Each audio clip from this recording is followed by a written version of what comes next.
শুধুমাত্র আটা এবং আলু দিয়ে আজকে এই নাস্তাটি তৈরি করব। এই নাস্তাটি খাওয়ার পরে আর কখনো সিঙ্গারা খেতে চাইবেন না। এই নাস্তাটি বানিয়ে খাবেন, কারণ এটা বানানো অনেক সহজ। সিঙ্গারার মতো এত কঠিন ভাঁজ দিতে হয় না, আর ঝামেলাও নেই। তাই নাস্তাটি কিন্তু বানানো যেমন সহজ, আর খেতেও কিন্তু অনেক বেশি মজার হয়েছিল। তো এখানে প্রথমে আমি 1.5 কাপ পরিমাণ নিয়ে নেব আটা। আপনারা আপনাদের পছন্দ মতো কম বেশি করে নিতে পারেন, চাইলে ময়দাটাও নিতে পারেন, কোনো অসুবিধা নেই। দিয়ে দেব স্বাদ মতো লবণ, আর 1 চা চামচ দিয়ে দিলাম চিনি। তো চিনিটা আপনারা চাইলে বাদ দিতে পারেন, এটা দিলে একটু ক্রিস্পি হবে তাই দিলাম। 1 চা চামচ দিয়ে দিলাম কালো জিরা, এটা হাতের কাছে না থাকলে বাদ দিবেন। তো এখানে দিয়ে দেব 2 টেবিল চামচ তেল। এটা রান্নার রেগুলার তেল, সয়াবিন তেল যেটা, এটা দিয়ে এবারে ভালোভাবে মিশিয়ে নিতে হবে। আর এই মেশানোর কাজটি কিন্তু একটু ধৈর্য সহকারে করবেন। এটা যত ভালোভাবে মেশাবেন নাস্তাটি কিন্তু ততটাই মুচমুচে হবে। তো এই পর্যায়ে আমার কিন্তু একদম ভালোভাবে মেশানো হয়ে গেছে, আর এভাবে মুট করলে কিন্তু এরকম দলা পাকিয়ে যাচ্ছে, তো দেখেই বুঝতে পারছেন। এবারে আমি কুসুম গরম পানি দিয়ে একটা সফট ডো তৈরি করব। যেহেতু এখন শীতের কাল, তাই আমি কিন্তু এখানে কুসুম গরম পানিটা ব্যবহার করেছি। এতে করে খুব বেশি সময় রেস্টে দেওয়ার প্রয়োজন হবে না। তো এই তো ডোটা কিন্তু তৈরি হয়ে গেছে। এখন আমি এটাকে একটা ঢাকনা দিয়ে 10 মিনিটের মতো রেস্টে রেখে দিব। আর এই ফাঁকে আমি ভিতরের পুরটাকে তৈরি করে নিব। একটা প্যানে দিয়ে দিলাম 1.5 টেবিল চামচের মতো সয়াবিন তেল, সাথে দিয়ে দিলাম 1 ফুড কাপ পেঁয়াজ কুচি।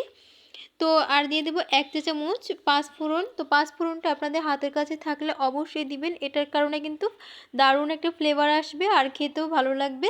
এখানে একটা টমেটো আমি কুচি করে নিয়েছি, সেটা দিয়ে দিলাম। স্বাদ মতো দিয়ে দেবো লবণ, আর সামান্য পরিমাণে একটু হলুদের গুঁড়া, সামান্য দিয়ে দিলাম একটু মরিচের গুঁড়া, আর সামান্য পরিমাণে দিয়ে দেবো একটু ধনিয়ার গুঁড়া। তো চাইলে জিরার গুঁড়োটা ব্যবহার করতে পারেন, আমি ব্যবহার করিনি। তো এগুলোকে দিয়ে সব কিছুকে একত্রে খুব ভালোভাবে মিশিয়ে নিতে হবে। চুলার আঁচটাকে একদম লোতে রেখে কিছুক্ষণ একটু নাড়াচাড়া করব, যাতে করে টমেটোটা একটু গলে যায়। তো এই পর্যায়ে আমি মিডিয়াম সাইজের 2টা আলু ম্যাশ করে নিয়েছি আগে থাকতে সিদ্ধ করে। তো সেই আলুটাকে দিয়ে খুব ভালোভাবে মিশিয়ে নিতে হবে। আর এই কাজটা একটু সময় নিয়ে করবেন, যাতে করে সম্পূর্ণ মশলার সাথে আলুটাকে খুব ভালোভাবে মিশিয়ে নিতে হবে। তো মেশানো হয়ে গেছে, আর এখানে আমি একটা ম্যাগি মশলা ব্যবহার করলাম। এটা দিলে কিন্তু খেতে অনেক বেশি ভালো লাগবে। যদি হাতের কাছে থাকে তাহলে অবশ্যই দেওয়ার চেষ্টা করবেন, অথবা এটার পরিবর্তে চাট মশলা ব্যবহার করতে পারেন। তো আর দিয়ে দেবো সামান্য পরিমাণে একটু গোলমরিচের গুঁড়া, আর সব শেষে দিয়ে দিলাম কাঁচামরিচ এবং ধনিয়া পাতা কুচি। এবারে সব কিছুকে একত্রে খুব ভালোভাবে মিশিয়ে নিতে হবে। আর এই পর্যায়ে কিন্তু চুলার আঁচটাকে একদম লোতে করে রাখতে হবে, আর লোতে রেখেই আমি 2 মিনিটের মতো এভাবে করে নাড়াচাড়া করে নিব। আর এই পুরটা কিন্তু এমনিতে খেতেও অনেক বেশি ভালো লাগে, রুটি পরোটার সাথেও কিন্তু পরিবেশন করতে পারেন। আর এইদিকে ডোটাও কিন্তু একদম সফট হয়ে গেছে, দেখেই বুঝতে পারছেন। এবারে নাস্তাগুলো তৈরি করার পালা। তো এখানে আমি কিছুক্ষণ একটু মধ্যে নিয়ে তারপরে বোর্ডে নিয়ে আমি যে কয়টা বানাবো সেই কয়টা লেচি কেটে নিব। তো আপনারা আপনাদের পছন্দ মতো কম বেশি বানাতে পারেন।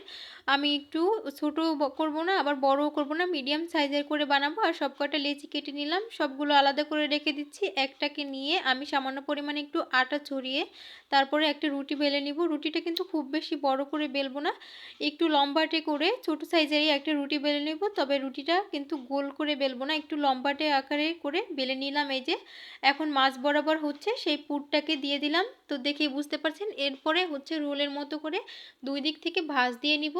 তো আপনারা আপনাদের পছন্দ মতো এটাকে কিন্তু ভাঁজ দিতে পারেন। তো আমার কাছে এই ভাঁজটাই ইজি মনে হয়, তাই আমি এরকমই ভাঁজ দিয়ে নিলাম। আর এখানে কিন্তু দুই সাইড থেকে একটা আমি কাঁটা চামচের সাহায্যে একটু ডিজাইন করে নিচ্ছি, এতে করে দেখতে সুন্দর লাগবে, আর ভিতরের পুরটাও কিন্তু বেরিয়ে যাওয়ার সম্ভাবনা থাকবে না। তো এটা আপনারা চাইলে করতেও পারেন, না চাইলে নাও করতে পারেন। তো এই যে এইভাবে করেই কিন্তু আমি সবগুলোকে বানিয়ে নিয়েছি। আর এই পর্যায়ে আমি একটা প্যানে বেশ কিছুটা তেল গরম করে নিয়েছি, সেটার মধ্যে এবারে একে একে কিন্তু সবগুলোকে ছেড়ে দিলাম। আর আমি দুই ব্যাচে ভেজে নিব, কারণ আমি একটু বেশি করেই বানিয়েছিলাম। আর এটাকে কিন্তু খুব বেশি আঁচে ভাজা যাবে না, তাহলে হবে কি যে উপরটা কিন্তু কালার চলে আসবে আর ভিতরটা কিন্তু কাঁচাই থেকে যাবে। তো যদি একটু সময় নিয়ে ভাজেন তাহলে কিন্তু এটা অনেকটাই মুচমুচে হবে। তো আমি প্রায় 15 থেকে 20 মিনিটের মতো একটা ব্যাচ ভেজে নিয়েছি। তো এবারে দেখেই বুঝতে পারছেন খুব সুন্দর একটা কালার আসছে। আর এখন নামিয়ে নিলাম। আমি একটা ভেঙে দেখাচ্ছি কতটা মুচমুচে হয়েছে, আর খেতেও কিন্তু অনেক বেশি মজার হয়েছিল। মনে হচ্ছিল যে আমি সিঙ্গারাই খাচ্ছি। তো আপনারা কিন্তু সিঙ্গারা বানানো ঝামেলা হলে এরকমভাবেই বানিয়ে নিতে পারেন।